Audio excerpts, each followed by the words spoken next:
Brigitte Baillet, astrologie, numérologie. Brigitte Baillet réalise votre thème. L'étude de votre thème requiert de nombreuses heures de recherche. De ce fait, un délai d'attente est souvent nécessaire. Brigitte Baillet utilise l'astrologie et la numérologie afin de vous transmettre les énergies du moment et vous éclairer sur votre chemin de vie. Entretien personnalisé et réalisation de votre thème. Pour contacter Brigitte Baillet, rendez-vous sur facebook.com/brigitte.astrologue. Téléphone 06 80 92 50 29. Salut les humains, bienvenue sur Tam Tam le Média dans votre chronique astrologie, numérologie, animée par Brigitte Baillet en personne et accompagnée modestement par votre humble serviteur.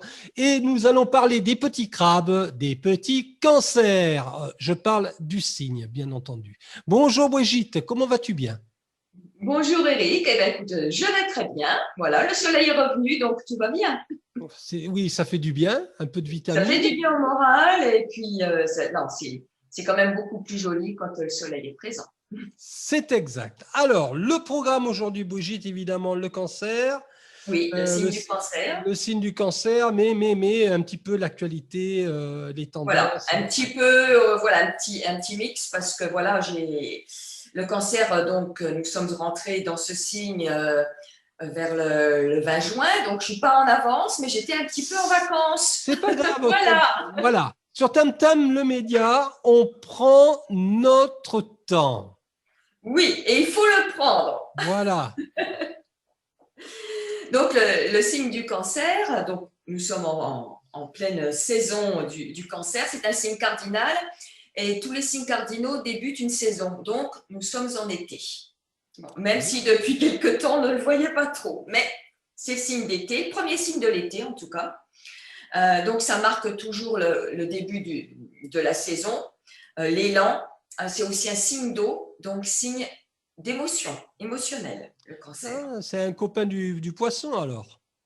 Oui, bah, tous les signes d'eau, cancer, scorpion, poisson, c'est les émotions. Voilà.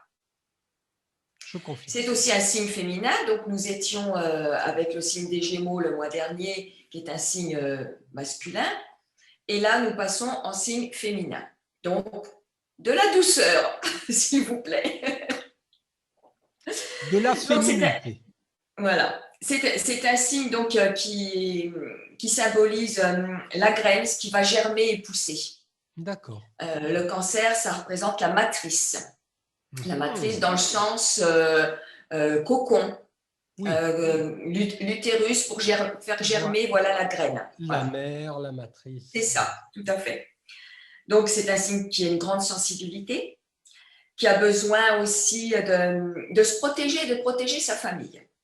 Le cancer est très famille. D'accord. C'est très difficile de couper un cancer de sa famille. Il y revient toujours à un moment ou à un autre, même s'il établit de la distance par moment, mais il y revient toujours. En tout cas, il a besoin de créer son cocon à lui, sa famille, avoir vraiment… c'est sa sécurité intérieure, on va dire. D'accord, très bien. Ce sont ses fondations. Oui, tout à fait. Oui. Il a besoin d'avoir des racines. Il peut avoir tendance un petit peu à vivre dans le passé, d'ailleurs. Donc, c'est un signe aussi qui a des angoisses, mais des angoisses un peu diffuses, un petit peu… il n'arrive pas à mettre les mots sur ses angoisses. C'est quelque chose qu'il ressent. Et c'est un signe qui réclame en permanence une attention constante au niveau affectif. Parce que lui, il donne beaucoup, il est très présent justement pour les autres et il attend aussi beaucoup des autres. D'accord. Donc, il peut être déçu, évidemment. D'accord. Et ce sont des charmeurs, les cancers. Ah, d'accord. Oui, ils savent charmer. Bon, alors, il y a deux types de cancers. Nous avons le cancer qui est plutôt sédentaire, donc un petit peu pantouflard, Et nous avons le Cancer qui est un petit peu plus bohème, qui voyage beaucoup, qui va d'un endroit à un autre, qui peut être un petit peu désordonné, on va dire. D'accord. Euh, alors, il a beaucoup d'imagination puisqu'il est régi par la Lune. Okay. Donc, il a un côté aussi très créatif. Mais comme il n'a pas trop le sens pratique, ça peut lui amener quelques échecs. L'imagination est là, la créativité est là, mais après, comment la mettre en pratique, ça, des fois, c'est une autre histoire. D'accord, très bien. Alors que le poisson est plus à l'aise avec ça, je trouve. Oui, oui, il s'adapte beaucoup plus. Hein, le poisson est plus à l'aise. Tu vois, oui. je suis. Mais, tout à fait. Tu vas bientôt en savoir presque autant que moi. Tu sais bien que je suis très intuitif. Exactement, oui. Mais les signes d'eau sont des signes intuitifs. Et je vais me faire dire un scoop, et il sera enregistré. À la retraite, donc prochainement, j'envisage de développer l'intuition.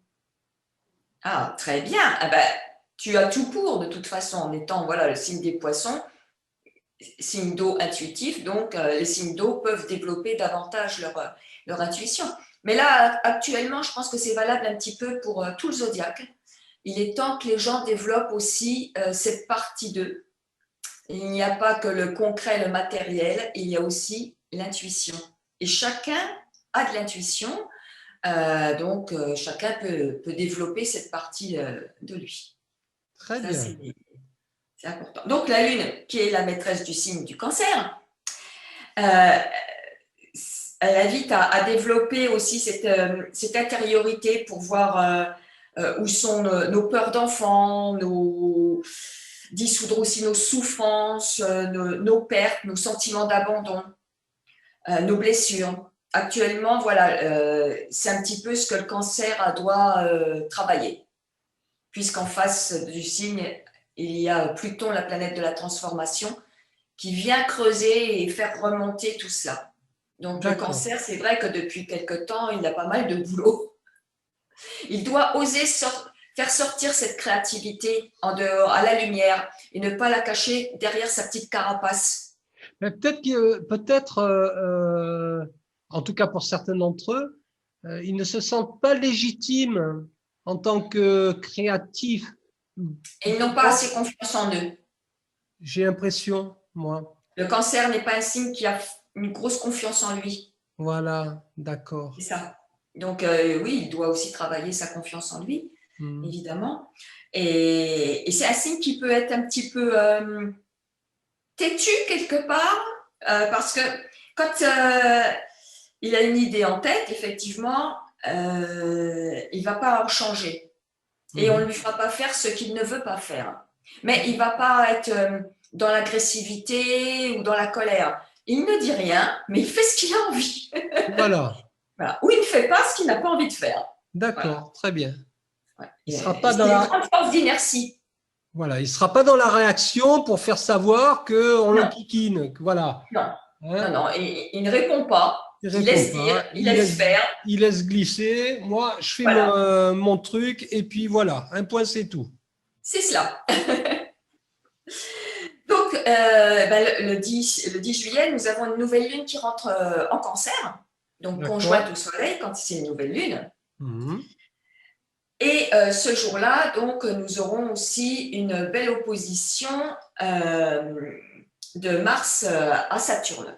Saturne qui revient nous faire encore un coucou régulièrement de toute façon.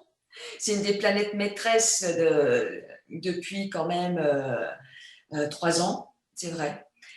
Et donc, Mars, qui est la planète de l'action, s'oppose à Saturne le jour de la nouvelle lune. D'accord. Donc, même si on a des envies, parce que Mars, c'est l'énergie, c'est la volonté. Donc, on peut se dire, oui, j'ai envie de faire ça, j'ai envie d'agir. Et on a Saturne en face qui vient de dire, attention, prends ton temps, ralentis, sinon ça ne va pas marcher.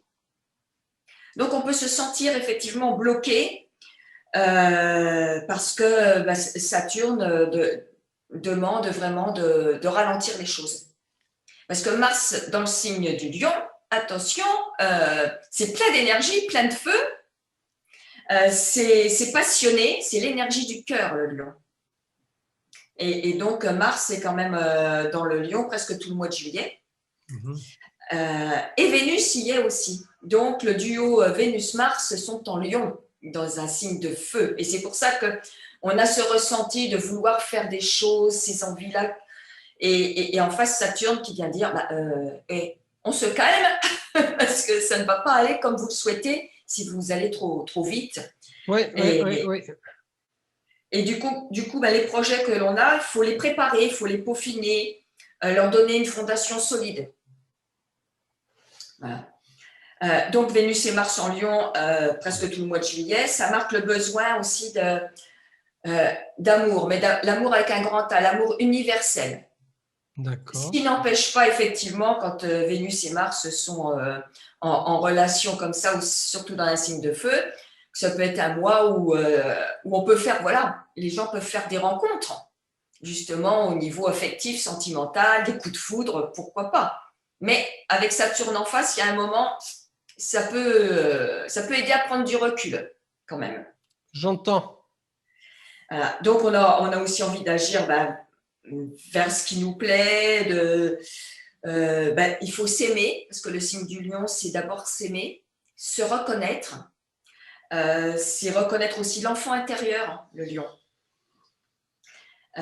Il faut laisser vivre cet enfant intérieur, il faut aussi être créatif, puisque c'est un signe de création, créer dans la joie, la générosité, la passion, voilà, c'est tout ça. Mais bon, Saturne, jusqu'à ce moment-là, à peu près jusqu'au 12 juillet, ça peut bloquer un petit peu tout ça. D'accord. Donc, en plus, vis-à-vis de cet aspect de Vénus-Mars opposé à Saturne, donc au moment de la nouvelle lune, nous avons Uranus qui vient se mettre en tension à Saturne, Vénus et Mars. C'est la course des planètes, là. Là, Uranus va demander de faire des choix, puisque c'est la planète de la vérité. Des choix en fonction aussi de notre Terre, puisque Uranus est dans le signe du Taureau qui représente la Terre. Des choix en fonction de notre ressenti, de ce que l'on veut créer et de ce que l'on veut vivre. Donc, c'est pour ça que Vénus-Mars ne peuvent pas partir dans tous les sens, même s'il y a cette passion qui est présente, parce que Saturne en face leur dit on y va mollo, et Uranus leur demande de faire des choix en fonction du cœur. D'accord. Voilà, ne plus se laisser embarquer par des faux semblants ou des choses qui ne nous conviennent pas. Ce temps-là est terminé. On doit passer vraiment à autre chose. Et le Soleil s'oppose à Pluton aussi. Donc, c'est ce qui fait ramener des peurs à la surface. C'est une difficulté qu'on peut avoir à rompre avec le passé. On sent bien qu'on est vraiment tiraillé entre l'ancien et le nouveau. Et là, il va falloir lâcher ce passé. Ces anciens fonctionnements, tous ces anciens dogmes qu'on nous a imposés ne sont plus d'actualité. Il va falloir travailler là-dessus. Alors, c'est pas forcément se battre contre, mais c'est créer de nouvelles choses pour qu'elles se mettent en place et que le reste lâche prise, si tu veux. Plutôt que de rentrer dans des combats qui peuvent être longs, qui peuvent faire du mal, c'est carrément lâcher l'ancien et dire moi non, je vais faire autrement. Ça peut être voilà. Et Soleil-Lune comme ça qui s'oppose à Pluton, c'est les émotions qui sont un peu dans les extrêmes. Il n'y a pas de milieu, il n'y a pas de tiède avec cette opposition de Soleil-Pluton. Ça, le tiède, ça n'existe pas. Alors, on a quand même de jolis aspects, voilà. Le Soleil et la Lune, même s'ils sont en opposition à Pluton, ils sont aussi en trigone à Neptune. Donc, ça va nous faire ressentir les choses plus en profondeur. Et ça nous invite à retrouver la foi en nous-mêmes et dans l'univers. Faire confiance à l'univers. D'accord, on s'accroche. Voilà. Oui, on s'accroche. Uranus est aussi en bel aspect à ce duo de Soleil-Lune. Donc, faut se prendre en main, il faut se démarquer, il faut affirmer notre personnalité extérieure et intérieure, puisque Soleil représente notre extérieur et la Lune notre intérieur. Donc ça peut nous aider à passer les caps un petit peu plus compliqués dont j'ai parlé précédemment. D'accord. Alors, au niveau communication, donc c'est Mercure. Donc, Mercure, il est en bel aspect à Jupiter, donc ça va nous ouvrir vers de nouvelles idées, de nouveaux contacts et aussi s'adapter. Voilà. Il faut qu'on puisse s'adapter aux changements brusques qui arrivent, à des choses à l'inattendu. C'est comme ça qu'on va mieux le vivre. Parce qu'il y a quand même ce carré toujours à Neptune qui nous jette encore dans le flou. Actuellement, on ne sait toujours pas où on va. Ça, c'est l'aspect Mercure-Neptune qui est en tension. Et on est toujours dans cette nébulosité. D'ailleurs, ça fait quelques jours que le matin, on a un peu de brouillard quand même. Oui, c'est clair. Aussi. Mais ça va permettre aussi d'abandonner des activités qui sont plus... qui peuvent être superficielles ou des relations superficielles aussi, pourquoi pas, pour garder l'essentiel. Ça demande aussi d'être honnête avec soi-même. D'accord. Ne plus se mentir à soi-même. Oui, c'est vrai. Donc, c'est vrai que ce soleil qui est en aspect donc à Pluton, ça va éclairer tout ça. C'est-à-dire que au mois d'avril, le soleil il était en carré à Pluton. Donc, ça a pu apporter des problèmes ou des tensions. Et donc là, le soleil il arrive en opposition, donc ça vient les mettre en lumière, ces problèmes et ces tensions. Alors, par exemple, si ça se passait dans votre maison 2, par exemple, c'est le domaine des valeurs, des dons, la façon dont on gagne de l'argent. Donc, ça pourrait toucher cette sphère-là.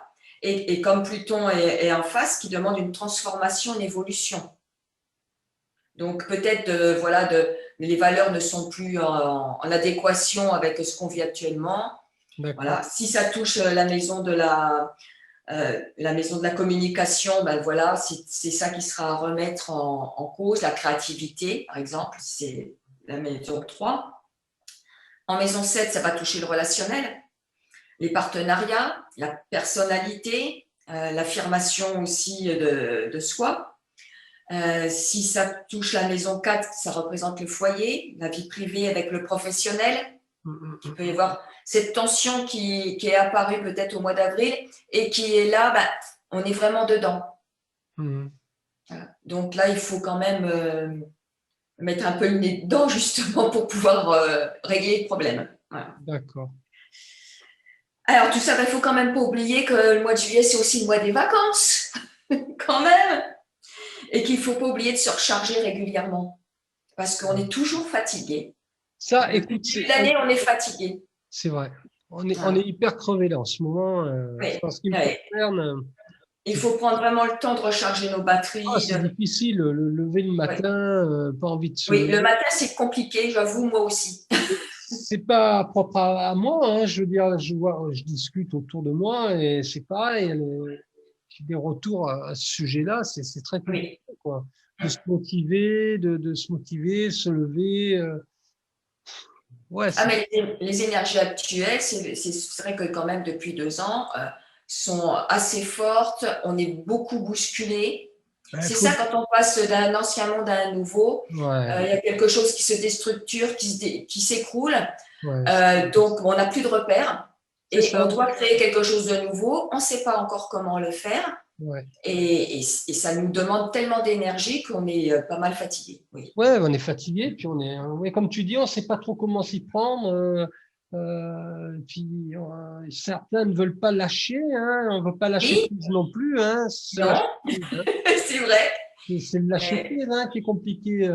Lâcher ce qu'on croit détenir d'ailleurs. Lâcher ce que l'on croit détenir. Exactement. Alors que si on accepte de lâcher certaines choses, ça va laisser entrer voilà, de nouvelles choses qui peuvent être qui peuvent être meilleures aussi pour nous par rapport à ce qu'on vit, ce que vit la Terre et l'univers. Voilà. Il Mais faut voilà, apprendre ça à… demande un effort, ça demande une prise de Oui, conscience, ça demande beaucoup d'efforts en fait, beaucoup oui. C'est de… pour ça qu'on est fatigué. Parce Voilà, qu'on travaille beaucoup sur nous aussi, voilà. en plus de tout ce que c'est qu'on a à faire à côté. Oui, c'est ça, c'est ça. Et puis on n'a pas les réponses, on n'a pas forcément les réponses. Non. euh, Mais ce qui est important, c'est de ne pas quand on a quelque chose à faire, un projet, il ne faut pas se mettre en tête que ça va se faire de telle façon. C'est vraiment important de se dire, on va le faire, mais de quelle manière, on ne sait pas. Et ça va arriver, mais ce ne sera pas forcément de la façon dont on pensait. ouais, bien Il ne sûr. faut pas s'approcher, il ne faut pas se buter sur une façon de faire les choses. Il faut laisser l'esprit ouvert pour que, peu importe de quelle manière ça peut se faire. Le principal, c'est que ça se fasse. Oui, tout à fait. Voilà. Tout à fait. Donc là, le mois de juillet, ça nous demande aussi de retrouver des relations riches de sens, hein, de joie, de liberté, de voir des gens qui nous stimulent positivement, bien sûr, pas ceux qui nous plombent, tant qu'à faire. Voilà, changer ses repères, il faut en profiter voilà, de l'été pour changer des repères, reprendre de nouvelles habitudes. Et vraiment, voilà, il faut que ça vienne de nous-mêmes. Parce que si on ne fait pas ces changements nous-mêmes, on nous les imposera. Et ce ne sera pas forcément ce qu'on veut. J'entends. Voilà. Et donc, en numérologie, nous sommes en mois 3, puisque année universelle 5, le mois de juillet est un mois 7, c'est le 7e mois. Quand on additionne 7 et 5, ça fait 12, et en ramenant au premier nombre, ça fait un 3. Donc, c'est un mois qui est effectivement fait pour élargir ses horizons, tant pour les activités que pour les relations, qu'elles soient personnelles ou professionnelles.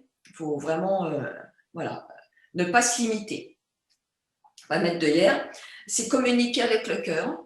Voilà. C'est voir les choses sous un angle différent.